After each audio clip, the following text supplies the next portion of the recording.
Yay mga yay, mayong hapon. Istorya na naman tayo. Alam nyo ba, kasalanan na naman ako. Nakalimutan ko i-remind yung amo ko. Kahapon ko pa yung iniisip. Nasabihan siya na bumili siya ng bigas. Kasi wala na kaming bigas sa bahay. Tingnan nyo.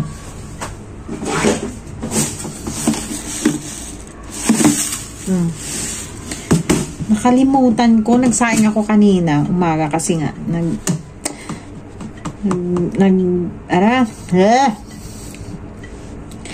Kasi nagbaon yung amo ko at mga alaga ko. So, ito na lang ang natira. So, sa isip ko talaga, akala ko na-remind ko na yung amo ko. Nag-work siya. Mamaya pa yun uuwi. Kasi sa Pilipinas, kung wala tayong bigas, diba? Pwede tayong manghiram sa kapitbahay. Kaya dito, pwede kaya ako manghiram ng bigas sa kapitbahay kay ate doon sa taas. Wala kaming bigas. Kaloka. Pero, pwede naman siguro tong ilugaw. Maglugaw na lang kaya ako. Ano? Ay, nako iyay. Makakalimutin na talaga ako. Ang dami kong iniisip. Ay, nako.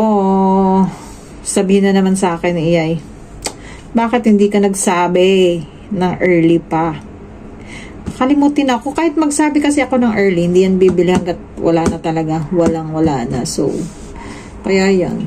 Ngayon, nakalimutan ko nung umaga sabihin sa kanya wala kaming sasaingin ngayong gabi. So, gagawin ko na lang. Maglugaw na lang ako, ano?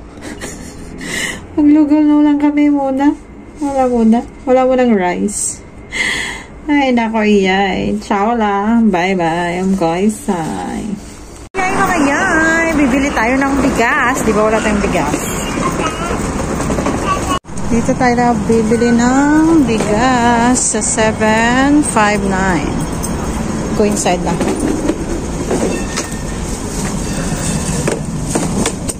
Bili tayo ng bigas.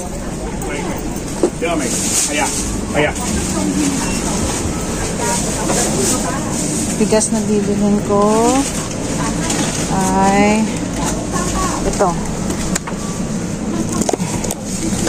Dalawang 8 kilos.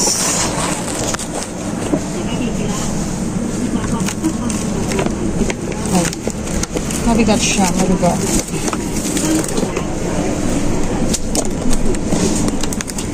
Aray.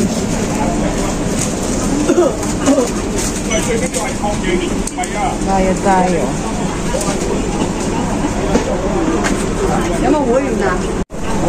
Mabigat.